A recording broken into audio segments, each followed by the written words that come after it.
আপনি যদি ঘুমিয়ে থাকেন তাহলে আমার এখানে বলার কিছু নাই। তথ্য কারা দেয়? আমি তো বললাম, আপনি আমাকে প্রশ্ন করতেছেন কোন ডিস্ট্রিক্টে হয়নি, আপনি আমাকে সেই ডিস্ট্রিক্টের নামটা বলেন। রংপুর, খুলনা, আমি সম্প্রতি বলতে কোথায় বলছি? কোন ডিস্ট্রিক্টে মুসলিমের উপরে হয় নাই? শেখ হাসিনা প্রেসিডেন্ট ছিল, প্রধানমন্ত্রী ছিল, উনি কি মুসলিম না হিন্দু? মুসলিম না। উনি অন্যায় করছে, ওনারে বের করে দিলে সমস্যা নাই, কিন্তু একজন হিন্দু অন্যায় করলে ওরা বের করে দিলে সমস্যা। আপনাদের সাইনবোর্ডটাই আগে হচ্ছে, সাইনবোর্ডটা পাল্টান। সাইনবোর্ডের মধ্যে লেখা আছে হিন্দু বৌদ্ধ খ্রিস্টান ঐক্য পরিষদ। কেন রে ভাই, আমরা কি দোষ করলাম? আমরা তোমাদের ভাই না? আমরা তোমাদের ভাই না? এটা হওয়ার দরকার ছিল হিন্দু বৌদ্ধ খ্রিস্টান মুসলিম ঐক্য পরিষদ, তাইলে হয়তো 18 কোটি ভাই ভাই গলায় মিলাইতাম। আপনি আমাদের সাইনবোর্ডের মধ্যেই মাইনাস করে দিলেন, আবার আয়া এখানে বলতেছেন সংখ্যালঘু। এখন তো সংখ্যালঘু তিনজন একসাথে হইয়া, আপনি তিনটা ধর্ম একসাথে হইয়া আপনি আমাকে মাইনাস করে দিলেন, মুসলিম মাইনাস করে দিলেন। এখন সংখ্যালঘু কে হইলো? এখানে এখানে যতজন আছে বেশিরভাগ লোক আপনার প্রেসে কাজ করেন, এডুকেটেড পারসন। এর সিম্পল কোশ্চেন, আপনার সাইনবোর্ডটা দেখেন। এখন বাংলাদেশে স্বাধীনতা আছে, তার মানে আপনি যা খুশি বইলা যাবেন, যা খুশি বইলা যাবেন। এই স্বাধীনতার জন্য আমরা কষ্ট করি নাই, আমরা লড়াই করি নাই, হাজারটা ভিডিও নাই। কয়জন সংখ্যালঘুর উপরে নির্যাতন হয়েছে দেখান তো? 100 জন, 1000 জন মুসলিমেরা বাইর করে দেওয়া হয়েছে, সবগুলো আওয়ামী লীগের এমপি মন্ত্রী। আমি নাম ধরে বলতে পারবো, ঠিক আছে? আমি যাইয়া 5 তারিখের পরে যাইয়া দুর্নীতি দমন কমিশনের চেয়ারম্যানের নামে মামলা করে দিলাম। ওই শালা আমার কুমিল্লা ছিল, আমার বাড়ি কুমিল্লা, ওর বাড়ি কুমিল্লা।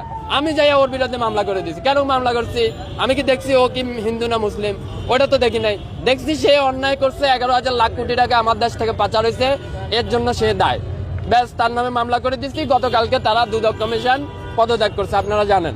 ব্যাস, খালাস। এখানে সংখ্যালঘু কি হলো? মানে মুখ দিয়েছে তো আল্লাহ, যা খুশি তা বললেই যাবেন, যা খুশি তা বললেই যাবেন। এতদিন তো বলতে পারেন নাই। ওই যে বিশ্বজিৎ, আচ্ছা ওই যে বিশ্বজিৎ তো সংখ্যালঘু ছিল। বিশ্বজিতের যখন আওয়ামী লীগের পোলাপান রাস্তায় পালাইয়া কোবাইতেছিল, আর বিশ্বজিৎ যখন বলতেছিল ভাই আমি মুসলিম না, আমি হিন্দু, ফ্যানটা খুইলা দিই তোমার দেখাই আমি হিন্দু, তখন আপনাকে এরকম দরদ কইছিল। তখন বলতে পারেন নাই আমার সংখ্যালঘুরা কেন কোবাইলো? তখন তো বলেন নাই। কেননা তখন আপনার মা ছিল শেখ হাসিনা, তার পোলারা হচ্ছে কোবাইছে, এর লাগে আপনি কিছু বলতে পারেন নাই। বিশ্বজিতের ঘটনাটা সারা ওয়ার্ল্ডে কে দেখে নাই? কে দেখে নাই? কে দেখে নাই? প্রেসে কাজ করে, জেনারেলি রাস্তায় থাকে, একজন এডুকেটেড পারসন, কে জানে না? Everyone know that. বিশ্বজিতের ঘটনা, সে হিন্দু ছিল, তারে বলতেছে যে আপনি শিবির করেন। এটা কই সে বলতেছিল, প্রকাশ্যে বলতেছিল যে না আমি শিবির করি না, আমি হিন্দু, প্যান্টটা খুলে দেখায়। এইরকম অবস্থায় হতো আওয়ামী লীগের লোকেরা পালাইয়া কোবাইছে না? তখন আপনাদের সনাতনী চেতনা কইছিল ভাই, এখন কেন চেতনা আইছে? আমি তো মনে করি প্রতিজন বাংলাদেশির এই যে ওনাদের যে সাইনবোর্ডটা আছে, এটা নিয়ে হাইকোর্টে রিট করা উচিত। কেন রিট করা উচিত? এই হাইকোর্টে এই সাইনবোর্ডটার মধ্যে লেখা আছে হিন্দু বৌদ্ধ খ্রিস্টান ঐক্য পরিষদ। আরে ভাই, 18 কোটি দেশের মধ্যে আমরাও তো মুসলিম, আমরাও তো তোমার ভাই, তুমি আমারে মাইনাস করে দিলা। এটা কোন ধরনের আবেগ হইলো? কোন ধরনের ভালোবাসা হইলো? এইভাবে করে তুমি ঐক্য করতে পারবে? আচ্ছা, ঐক্য মানে কি? What is the meaning of the ঐক্য? ঐক্য মানে কি? Unity, right? তো ইউনিটি, আপনি 3টা ধর্মের রিলিজিয়ন একসাথে নিয়ে আসলেন, আরেকটারে মাইনাস করলেন। What is that kind of unity? এটা কেমন ইউনিটি হইলো ভাই? আপনি যেটা মেজর পাচ্ছেন ওইটারে মাইনাস করে দিচ্ছেন আর বলতেছেন ইউনিটি। এই যে লোকগুলো আইসে না, এটা ভাইরাল হওয়ার জন্য আইসে, আর কোনো নাথিং এলস দেয়ার, আর কোনো কিছুই না। কিন্তু আমরা এইসব বালসাল বলি না। কেন বলি না? কেননা আমরা জুলাই থেকে আন্দোলন করে আসছি, প্রতিদিন আমরা রাস্তায় মরে গেছি। আমাদের ভাইরাল হওয়ার শখ নাই। কেন শখ নাই? কারণ আমরা মনে করি শালা 5 তারিখে তো মরে গেছি, আর ভাইরাল হমো। ব্যাস, খালাস। এ আইসে 2টা কথা কইয়া হ্যান তেন এই সেই। যদি আমি ডাকসুতে কাজ করি, কাজ করি, এই মহিলা যদি মহিলা না হইয়া যদি ছেলে হইতো, মেজাজ তো রক্তে উঠে যাইতেছিল, মন চাইতেছে দইরা একটা আসার মারি। তারপরে কন্ট্রোল করলাম, কিছু কইলাম না। ওই মহিলারা জিজ্ঞেস করেন, বলে ভাই কি সমস্যা? এতগুলো লোক, আপনারা বলেন আপনাদের বিবেক কি বলে? ওনাদের সাইনবোর্ডটা কি সাংঘর্ষিক না? হিন্দু বৌদ্ধ খ্রিস্টান ঐক্য পরিষদ, 3টে দলের আপনি এক জায়গায় নিয়ে এলেন ঐক্য করার লাগে। আর আমি মুসলিম, আমি তোমার দেশে বসবাস করি না। এটা যদি তোমার দেশ হয়, এটা আমার দেশ না। তো তুমি আমারে মাইনাস করে, এক ঘরে তুমি 3 জন একসাথে হইলে, আমারে মাইনাস করে দিলে, তাহলে সংখ্যালঘু কে হইলো? সংখ্যালঘু 18 কোটি হয়ে যাও, তো সংখ্যালঘু আমি হয়ে গেলাম, মেজরিটি পার্সন হয়ে আমি সংখ্যালঘু হয়ে গেলাম। এটা কেমন ধরনের আইন ভাই? আমি বুঝি না। যে দেশে আদালত আছে, যে দেশে হাইকোর্ট আছে, এই দেশে এরকম একটা সাংঘর্ষিক নাম থাকে কি করে? এটা তো থাকতেই পারে না, এটা নামেই তো থাকতে পারে না। এটা নিয়ে রিড করা উচিত। আমি কালকে যাই রিড করে দেবো। এটা হইতে হইলে এভাবে হইতে হবে হিন্দু বৌদ্ধ খ্রিস্টান মুসলিম ঐক্য পরিষদ। শালার আমাদের জামাত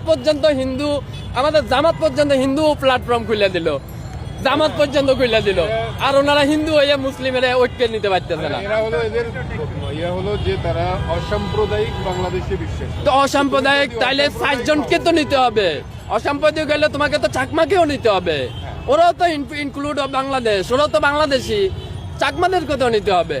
আয়া দুমদাম করে একটা কথা, একটা প্রশ্নের উত্তর সে দিছে, একটা প্রশ্নের উত্তর তো দিতে পারবে না। ডোনাল্ড ট্রাম্প যে টুইট করলো এটার ব্যাপারে ওর এখন আগামী 2 দিন পরে নির্বাচনের আগে আমাদের এমপি মন্ত্রীরা বলে ভাই এটা কইরা দেবো, ওইটা কইরা দেবো, 14 গোষ্ঠী উদ্ধার কইরা দেবো, ঘরে ঘরে চাকরি পৌঁছাই দেবো। তো ডোনাল্ড ট্রাম্প যদি এরকম একটা কথা বলে, এটা কি মহাভারত অশুদ্ধ হয়ে গেছে? 2 দিন পরে ওনার নির্বাচন, উনি তো কথা বলবোই। ওনারা তো এর আগে জিজ্ঞেস করছিল বাংলাদেশ সম্বন্ধে, বললো হয় যে বাংলাদেশ, হ্যাঁ বাংলাদেশ কোথায়? তো নির্বাচনের আগে ভাই বড় বড় নেতা আজকে সকালে কি দিয়ে ভাত খেয়েছি আমার দিক গেলে করতে পারবো না, আপনি যাই বলছেন ভাইয়া একটু বাংলাদেশ নিয়ে কয়ে দেন, হ্যাঁ ওকে ওকে বাংলাদেশে হচ্ছে এগুলো, হ্যাঁ হ্যাঁ। ও ইংলিশে কইছে তো ইয়ালে মনে করতেছে ভালোই কইছে, ওই যে পিনাকি কয় না ইংলিশে কইছে তাইলে ঠিকই কইছে, বাংলাতে কইলে দাম নাই আর কি। মানে কেমন মানুষ, আশ্চর্য। শেখ হাসিনা মুসলিম না, ওরা বাইর করে দিছি না? হাজার হাজার এমপি মন্ত্রীদের মধ্যে কয়জন আনমুসলিম আছে? অল্প সংখ্যক কিছু আনমুসলিম আছে, অল্প সংখ্যক কিছু। Majority of person Awami League Muslim. তো তাদের সবাই কেউ আছে, ঢাকা শহরে আছে। তো এখন যদি শেখ হাসিনা রাস্তা যায় মানুষ পারাইবো না, মানুষ এটা দেখবো তো হিন্দু না মুসলিম, আগে তো পারাইবো।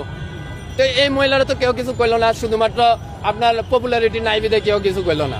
যেহেতুগুলো কথা কইতেছে একদম বকবাস। আমি মনে করি যে দেশে আদালত আছে, আইন আছে, এদের বিরুদ্ধে রিট করা উচিত। এদের বিরুদ্ধে না হইলেও অন্তত পক্ষে ওনাদের যে সাইনবোর্ডটা আছে, ভাই তুই সাইনবোর্ডটা চেঞ্জ কর। এই সাইনবোর্ড নিয়ে রাস্তায় এলে কিন্তু মানুষের পিঠা খাইতে হইব, কসম আল্লাহর মানুষের পিঠা খাইতে হইব। একজন বিবেকবাগ মানুষ, doesn't matter he is Hindu, he is a from Christian, he is a Muslim, doesn't matter. একজন বিবেকবান who is a sincere person, সে thinking what is the signboard, what kind of signboard, there is a Christian, Hindu, বৌদ্ধ unity, what is kind of unity? Here is majority person of Bangladeshi Muslim. You minus majority person, you talking about the unity. আর ট্রাম্পের কথা বলতেছে, ফিলিস্তিনে আমরা হাজার হাজার মানুষের কোবাইতেছে, মারতেছে, তখন তার সমস্যা হইতেছে না। আর হিন্দুদের কি হয়েছে ওইটা নিয়ে সমস্যা হয়ে গেছে। তো ওনাদের হচ্ছে রাজনৈতিক বক্তব্য, রাজনৈতিক আলাপ দিয়ে আপনি যদি স্বপ্ন দেখেন শেখ হাসিনা ফিরে আইব, হ্যাঁ আইব, তেন আইব, হ্যাঁ আমরা তো রক্ত দিছি, পাও আমরা ঘরে চলে গেছি রক্ত দিয়া, যে আইয়া এখানে আদালত। তাদের কাছে কোশ্চেন করার পরে তারা বললো যে তারা আওয়ামী লীগের আমলে খুবই ভালো ছিল, আওয়ামী লীগের আমলে তারা তাদের সুষ্ঠুভাবে কার্যক্রম পরিচালনা করতে পারছে, বাড়িঘরে নিরাপদ ছিল, কিন্তু এখন তারা নিরাপদ না। এখন তারা না, only মেনশনেড person who is joining the Awami League, যে ইনক্লুড দ্য আওয়ামী লীগ, যারা আওয়ামী লীগের সাথে আছে তারাই কাজ করতে পারতেছে না।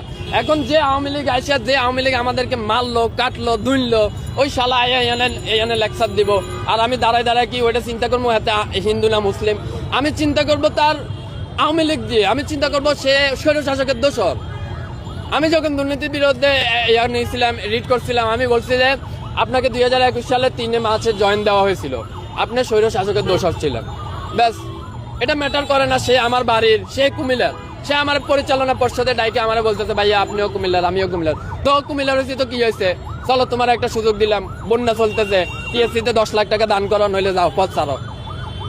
আমি তো এটা দেখি না সে হিন্দু মুসলিম বৌদ্ধ, একদম ফালতু কথা বলতেছে, মেজাজটা নষ্ট করে দিল, একদম নষ্ট করে দিল। কত সুন্দর একটা প্রোগ্রাম চলতেছে ওখানে, দাবিতে প্রোগ্রাম চলতেছে, ওর থেকে ভালো আপনারা ওখানে যাই এনজয় করেন। আমি ওইখান থেকে আইছিলাম, প্রোগ্রাম অর্ধেক করে চলে আসি। আপনার পরিচয়টা একটু দিয়ে দিন। আমি একজন প্রবাসী এবং একজন ব্যবসায়ী, আমার এখানেও ব্যবসা আছে, আমার অফিস উত্তরাতে, আর আমি বারানে থাকি। আন্দোলনের আগে আইছিলাম, আইয়াতে বাঁচি আছি এটাই তো বেশি। ডেলি মরছে, হাজার হাজার ভাই মরছে। 5 তারিখে যখন বের হচ্ছিলাম তখন মনে মনে ভাবছিলাম আজকেই শেষ দিন। আইসে আমি লেগে লেগে দরদ দেখাইতে, ইজ্জতের একদম ডুবাইয়া নষ্ট করে দিছে, ইজ্জতের পর্যন্ত ইজ্জত চলে গেছে।